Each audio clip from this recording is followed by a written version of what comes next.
오늘 말씀 함께 같이 보도록 하겠습니다. 마가복음 8장 35절부터 38절까지의 말씀이고요. 4절의 말씀입니다. 4절의 말씀 제가 한 절, 여러분들이 한 절 번갈아 읽으시고 마지막 절은 같이 읽도록 하겠습니다. 제가 먼저 읽겠습니다. 누구든지 자기 목숨을 구원하고자 하면 잃을 것이요 누구든지 나와 복음을 위하여 자기 목숨을 잃으면 구원하리라.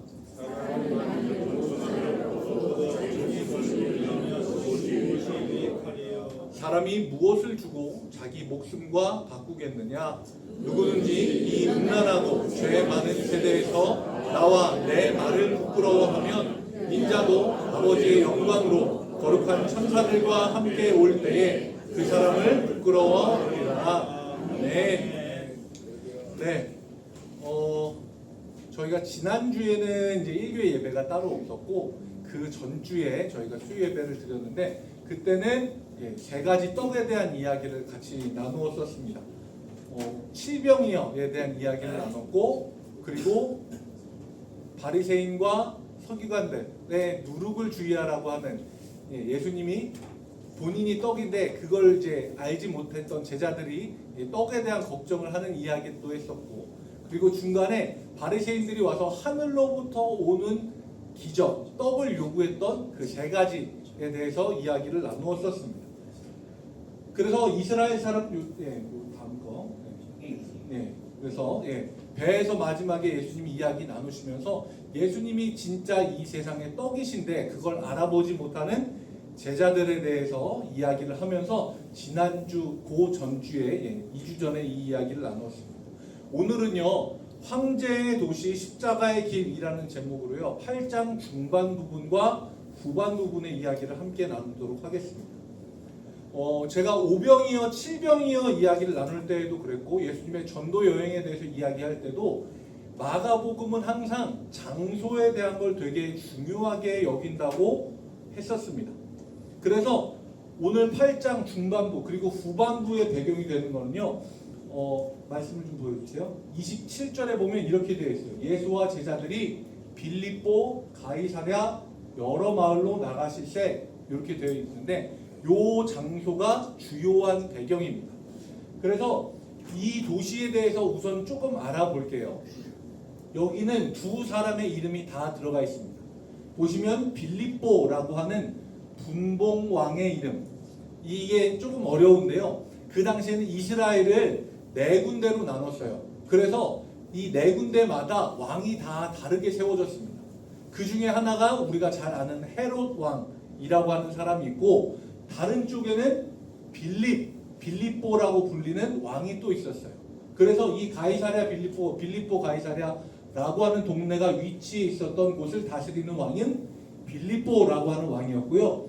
가이사랴라고 하는 거는 헬라어로 카이사르, 시저, 그러니까 로마의 가장 첫 번째 황제의 이름이에요. 그래서 이 도시는요 가이사랴, 그러니까 로마의 황제를 기념하기 위한 도시인데 어디에 위치해 있냐? 빌립보라고 하는 왕이 다스리는 곳에 위치한 그런 도시예요. 그래서 이 도시의 특징은 뭐냐 하면 황제를 찬양하는 신전이 있고요. 그리고 빌립보 왕을 기념하는 공적들이 돌의 글씨로 쓰여져 있는, 그러니까 도시 자체도 많이 개발이 됐을 뿐만 아니라 도시 자체가 이 왕 그리고 황제를 기념하기 위한 도시였어요. 이곳에 가면 곳곳마다 도시 곳곳마다 빌립보 왕이 어떤 일을 했고 로마 황제가 어떤 일을 했고 이런 게 가득하게 쓰여져 있는 곳이 이 도시였어요. 자, 이 도시를 보고 여러 마을로 다니는 거예요. 그러다가 예수님이 길에서 제자들에게 물어보는 겁니다. 제자들에게 물어보는 장면이 27절입니다. 사람들이 나를 누구라 하느냐라고 물어봐요. 그런데 이 이야기는요 예수님이 그냥 길 가다가 생각나서 사람들이 날 뭐라고 그래? 라고 물어보신 게 아니에요. 도시들을 다 다녀봤는데 그 도시들은 어떤 도시였냐? 로마 황제를 찬양하고 빌립보 왕을 섬기는 동네예요. 모든 도시가 다 그랬어요. 거기에서는 사람이 신처럼 떠받들어지는 동네예요. 그 동네들을 다 다닌 다음에 예수님이 제자들에게 물어보는 거예요. 저 사람들은 황제라는, 왕이라는 사람을 신처럼 떠받드는데 사람들이 나는 뭐라고 부르느냐라고 물어보는 거예요. 물음의 의미가 달라요. 그냥 지나가다 생각나서 물어본 게 아니고 그 동네들을 다 둘러보고 나서 사람들이 나를 누구라고 하느냐라고 물어본 거예요. 제자들은 이야기합니다. 들은 대로 얘기하겠죠. 세례 요한이라고도 하고 더러는 엘리야라고도 하고 더러는 선지자라고도 합니다. 라고 이야기해요. 그리고 예수님은 그들에게 다시 질문을 하세요. 그러면 너희는 나를 누구라고 하느냐? 너희는 나를 누구라고 하느냐? 자, 이렇게 질문이 두 가지가 던져지면요, 예수님이 진짜로 궁금하셨던 게 뭔지 나와요. 예수님은 사람들이 나를 뭐라고 부르는 게 궁금하셨을까요? 아니면 제자들이 예수님을 어떻게 여기는지가 궁금하셨을까요? 질문이 어렵게 느껴지실 수 있는데 남자들이 두려워하는 여성들의 질문이 있습니다. 네. 빈칸으로 비워놨어요. 제가 읽어드리려고요. 남자들이 두려워하는 여성들의 질문 3위. 나 오늘 뭐 달라진 거 없어?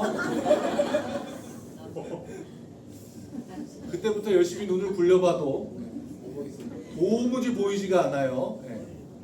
나중에 알고 보면 속눈썹을 올리는 마스카라의 색깔이 바뀌었는데 그걸 못 알아봐줬다고 섭섭해하면, 제가 요새 이런 것들을 많이 찾아보는데요. 남자들도 복수하는, 아니 복수는 아니고 역지사지로 이제 그 심정을 느끼게 해주는 방법이 있대요. 차 엔진 오일을 간 다음에 차를 태우고 물어보래요. 오늘 뭐 달라진 거 없어? 차 엔진 오일을 갈았는데 그걸 모른단 말이야. 너무 흥분했네요. 네. 자, 남자들이 두려워하는 질문 두 번째가 있습니다. 오늘 무슨 날인지 알아? 수요일? 네. 아무리 생각을 해봐도 오늘이 무슨 날인지 모르겠어요. 잘 몰라요. 무슨 날일까요? 생일 아니면 결혼기념일 아니면 뭐 우리 강아지 태어난 날 뭐 여러 가지가 있겠지만 뭐가 됐든지 남자들은 절대 당장 정답을 알지 못합니다. 첫 번째 질문은 뭘까요? 제일 두려운 말입니다. 정말 두려워요. 나한테 뭘 할 말 없어? 범위가 너무 넓어. 나 오늘 뭐 달라진 거 없어는 그래도 막 열심히 찾으면 찾을 것 같아요. 근데 나한테 뭐 할 말 없어는 지나온 나의 세월들을 다 반추해보면서 내가 도무지 잘못한 게 없는 것 같은데 그냥 존재 자체가 잘못인가 뭐 여러 가지 생각들을 해보게 되는 게 이런 질문이에요. 이야기가 잠깐 딴 데로 빠졌는데요. 예수님이 제자들에게 두 가지 질문을 던집니다. 사람들이 나를 누구라고 하느냐? 너희는 나를 누구라고 하느냐? 예수님이 진짜 궁금하셨던 질문은 뭘까요? 제자들, 너희들이 나를 누구라고 하느냐? 제자들은 다 돌아봤잖아요. 도시를 돌아다니면서 한 사람을 신처럼 떠받드는 도시들을 다 다녔어요. 그런 다음에 너희는 나를 어떻게 보는 거야? 라고 물어보시는 거예요. 그 중에 제자, 우리는 다 알고 있죠. 베드로가 대답을 합니다. 주는 그리스도시오라고 하면, 그러면 마태복음이고요. 마가복음에서는요, 주는 그리스도신이다 하고 끝나요. 마가복음하고 마태복음의 차이가 있는데요. 마태복음 16장에서는 똑같은 내용을 다루는데 이 사건을 되게 크게 다뤄요. 예수님이 너희는 나를 누구라고 하느냐? 그러니까 베드로가 나서서 굉장히 멋지게 이야기하죠. 아마 자세도 막 이렇게 한쪽 무릎 딱 꿇고 이렇게 했을 것 같아요. 장군은 아니고 주님 얘기했을 것 같아요. 주는 그리스도시요 살아계신 하나님의 아들이십니다. 그리고 예수님의 리액션도 굉장히 좋아요. 바요나시무나 내가 복이 있도다. 이를 알게 하신 이는 내가 아니고 하늘에 계신 우리 아버지시니 내가 베드로 너 위에 교회를 세우고 너에게 천국 열쇠를 주겠다. 하세요. 그건 마태복음이고요. 마가복음은요. 베드로의 대답도 간단해요. 주는 그리스도 신이다. 그리고요. 예수님도 리액션이 간단해요. 아무에게도 얘기하지 마라 하고 경고하고 지나가요. 그리고 마가복음에서 크게 다루는 건 뭐냐면요. 예수님이 자 이제 내가 고난을 받고 배반을 당해서 사람들에게 어려움을 당하고 죽었다가 다시 살아날 거야 라고 이야기를 하는데 베드로가 갑자기 튀어나와서 예수님을 붙잡고 항변하면서 절대로 그러실 수 없다고 하는 이 장면이 마가복음에서 엄청 강조가 돼요. 그래서 마가복음에서는요 이 베드로가 예수를 붙들고 항변하다라고 하는 단어가 있는데 이 단어가 에피티만이라고 하는 단어예요. 이거는요 그냥 막 이렇게 해서 대드는 게 아니라 진짜 물리적으로 거칠게 밀어붙이고 따져놓는 거예요. 그러니까 사람이 앞에 서 있으면 이렇게 가슴팍을 탁탁 치면서 물리적으로 정말로 예수님에게 가까이 다가가서 베드로가 막 대들면서 얘기하는 거예요. 절대로 그러실 수 없다고. 절대로 그럴 수 없다고. 이 장면이 엄청나게 강조가 되고요. 그리고 나서 예수님은 그런 베드로에게 이야기하시죠. 사탄아 내 뒤로 물러가라. 내가 하나님의 일을 그르치려고 하느냐라고 하는 장면이 강조가 되는 게 마가복음이에요. 마태복음은요 오히려 이 부분도 있긴 있는데 베드로가 그 위에 교회를 세우고 청문회를 받는 장면이 잘 그려져 있고 마가복음은 베드로가 혼나는 장면이 잘 그려져 있어요. 이유는 조금 이따 말씀드릴게요. To be continue. 네.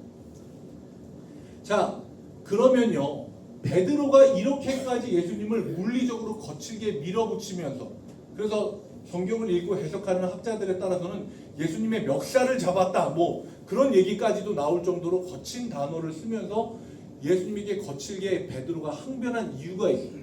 뭐냐면 베드로가 한 고백 주는 그리스도신이다 라고 하는 것 때문에 그래요.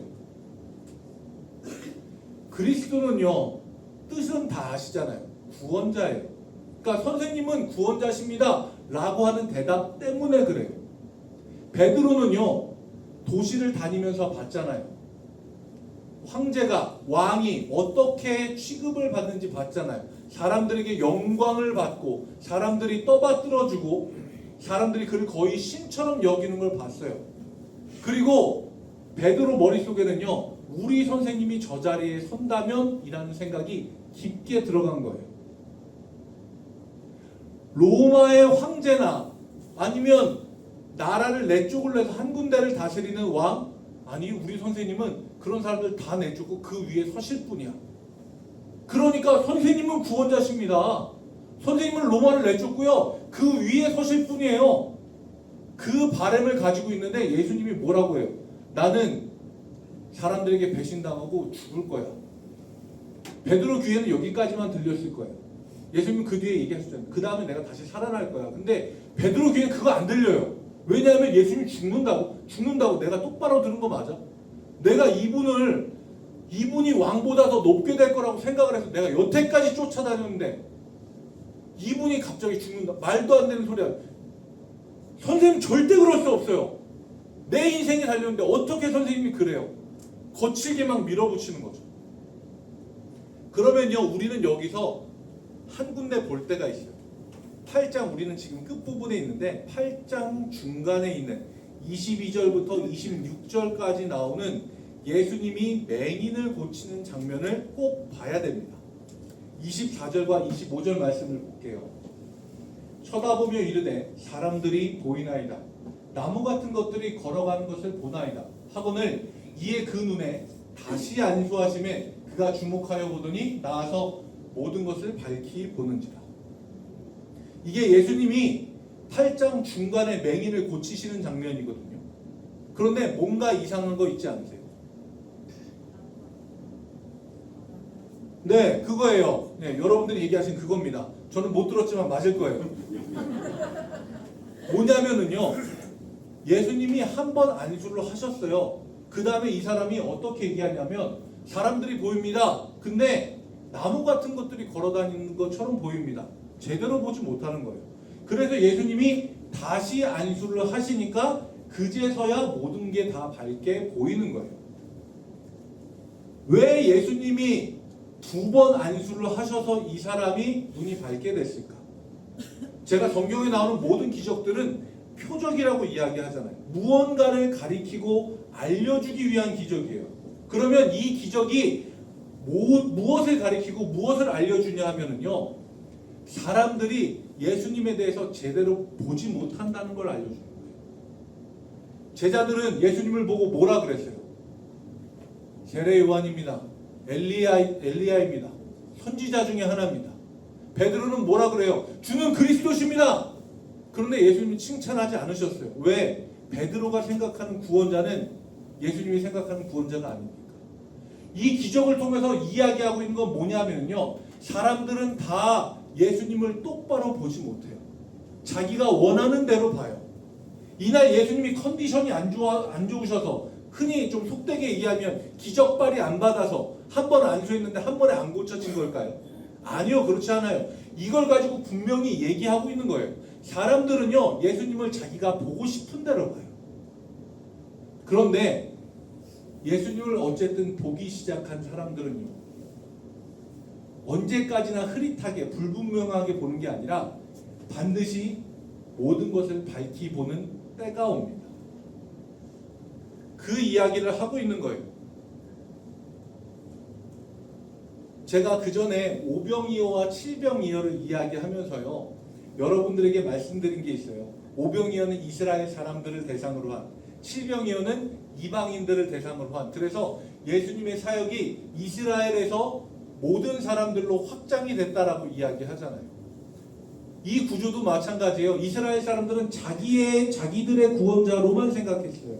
그런데 예수님은 그게 아니에요. 이스라엘도 구원하시지만 이스라엘을 시작으로 해서 모든 사람들을 구원하시는 거, 그게 예수님이에요. 그 증거 중에 하나가 뭐냐면요, 오병이어에서 먹고 남은 것들을 모아놓은 도구가 있어요. 바구니일까요? 광주리일까요? 오병이어요. 자, 앞에 보시면 써 있어요. 나온 거 보고 질문 드리는 거예요. 네. 자, 오병이어에서 먹고 남은 걸 모아놓은 건 바구니일까요? 광주리일까요? 광주리는 뭐예요? 오병이어에서요, 먹고 남은 것을 모아놓은 거는 바구니예요. 이거는요, 코피노스라고 하는 단어고요. 이거는 무슨 바구니냐면요, 이스라엘 사람들이 외출할 때 부정한 것들로부터 이제 음식이나 물건을 막기 위해서 쓰는, 이스라엘 사람들이 쓰는 뚜껑이 달린 바구니를 이야기하는 거예요. 자, 그런데 칠병이어가 끝나고 나서 남은 것들을 어디에 모았냐면요, 광주리에 모아요. 이 단어는요, 스프리스라고 하는 단어예요. 그리고 이 광주리는 우리가 생각하는 그 광주리예요. 이렇게 소쿠리 같은 거 큼지막한. 그래서 나중에 사도 바울이 다메섹 성에서 도망칠 때 벽에서 달아서 그 안에 사람이 타고 내릴 정도로 큰 광주리를 이야기하는 거예요. 이건 이방 사람들이 쓰는 거이긴 하지만 온갖 것들을 다 담을 수 있는 큰 그릇이에요. 그래서 이것 가지고도 얘기하는 게, 예수님의 사역이요, 이스라엘 사람들이 보는 것처럼 이스라엘만 구원하는 게 아니라 모든 사람들을 다 구원하시는 예수님이다라고 하는 겁니다. 이스라엘은 물론 시작이었죠. 제사장 나라로 선택을 받아서 그들을 통해 하나님의 역사가 사람들에게 전해지게 됐고요.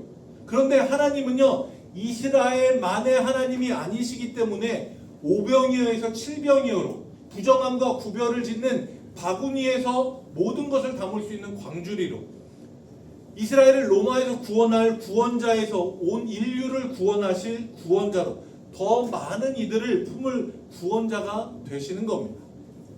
그런데 이 사실을요, 처음엔 잘 몰라요.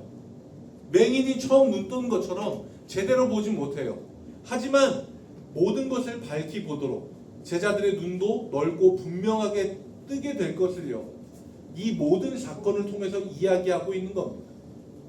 자, 그러면 마태복음에서 베드로를 그렇게 칭찬하고 천국 열쇠를 주고 교회를 베드로 위에 세우겠다라고 했던 이 놀라운 사건이 왜 마가복음에서는 이렇게 축소가 되고 오히려 예수님에게 꾸지람 받은 이야기만 강조가 됐을까요? 왜냐하면요, 마가복음서는요, 넘겨주세요. 마가복음서는요, 나중에 베드로의 동역자이자 영적인 아들이었던 마가가 베드로의 증언을 받아서 작성한 복음서라서 그래요. 베드로의 증언을 듣고 작성한 게 마가복음서예요. 그러니까 이 이야기는요, 베드로의 심정을 그대로 드러내는 거예요. 베드로는요, 자기 위에 예수님이 교회를 세우시겠다? 천국 열쇠를 나에게 주시겠다? 아니요, 그런 것들 하나도 자랑하고 싶은 마음이 조금도 없었어요. 오히려 내가 예수님을 얼마나 오해했고 내가 예수님에게 얼마나 헛된 꿈을 꿨었는지 이 복음서를 통해서 얘기하고 싶은 거예요. 예수님에게 꾸지람을 들었죠. 사탄아 물러가라라. 그 처절한 실패의 기억을요, 강렬하게 마음에 새기고 있었던 거예요. 그 당시에 베드로는요, 예수님이 고난을 받고 죽임을 당한다? 그걸 굉장히 부끄럽게 여겼을 겁니다.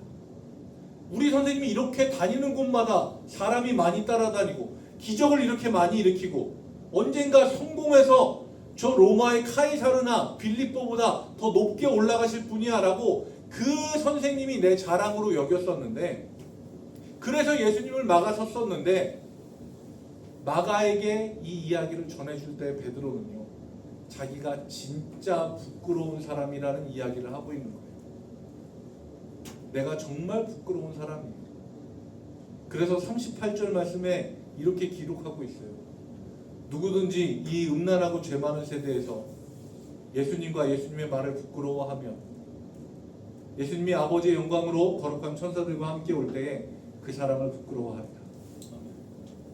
베드로는요, 그때 자기 모습이 생각하면 생각할수록 너무너무 부끄러웠던 거예요. 오늘 말씀을 조금 길게 정리를 해볼게요. 가이사랴 빌립보, 빌립보 가이사랴라고 하는 황제의 도시를 돌아다녔어요. 그리고 그 속에서 십자가의 길을 선포하시는 예수님을 보았습니다. 세상의 힘과 권력이 가장 위대해 보이는 그 자리에서요, 베드로는 예수님도 역시 그런 영광의 왕이 되시기를 기대했어요. 희미하게 눈을 뜬 맹인처럼 영적인 시야를 올바로 뜨지 못하고 보았습니다. 그래서 자기가 기대했던 성공의 길이 아니라서 예수님을 거칠게 막아선 거죠. 우리의 모습도 마찬가지일 수 있습니다. 주님을 따른다, 제자다라고 이야기하면서 내 삶에 황제의 도시를 세워주는 게 오히려 더 좋다라고 우리는 간구하고 있는지도 모릅니다. 십자가가 자랑이 아니고 세상 사람들에게 내세울 만한 번듯한 성공과 영광만을 구하고 있지 않은지 우리는 돌아보아야 합니다. 훗날 영적인 눈을 뜨게 된 베드로는요, 세상의 영광을 탐하고 십자가를 거부했던 자기가 얼마나 부끄러운 사람인지 고백합니다. 나를 부인하고 십자가를 묵묵히 지고 따르는 것, 그게 생명의 길이고 우리의 진짜 자랑이라는 사실을 알아야 됩니다. 오늘 본문 35절에서 예수님은 분명히 이야기하세요. 누구든지 자기 목숨을 구원하고자 하면 잃을 것이요, 누구든지 나와 복음을 위하여 자기 목숨을 잃으면 구원하리라. 황제의 도시가 주는 화려함은요, 결국 안개처럼 사라집니다. 하지만 투박하고 미련해 보이는 십자가의 끝에는요, 온 천하보다 귀한 영원한 생명이 있습니다. 이제 우리도 베드로처럼 눈을 온전하게 떠서 주님이 걸어가신 그 길을 온전하게 보고 밝게 보며 따라가는 주님의 제자들이 되시기 바랍니다. 마지막 그림입니다. 세상이 이야기하는 황제의 도시를 등지고 주님이 걸어가신 십자가의 길을 기쁨으로 따라 나서서 세상 사람들이 알아주지 않아도 뒤돌아보지 않고 묵묵히 십자가를 지고 가는 장자일교회 모든 성도님들, 진실한 고백이 담은 여러분들이 되시길 주님의 이름으로 축복합니다. 우리 같이 찬양하고 기도하겠습니다.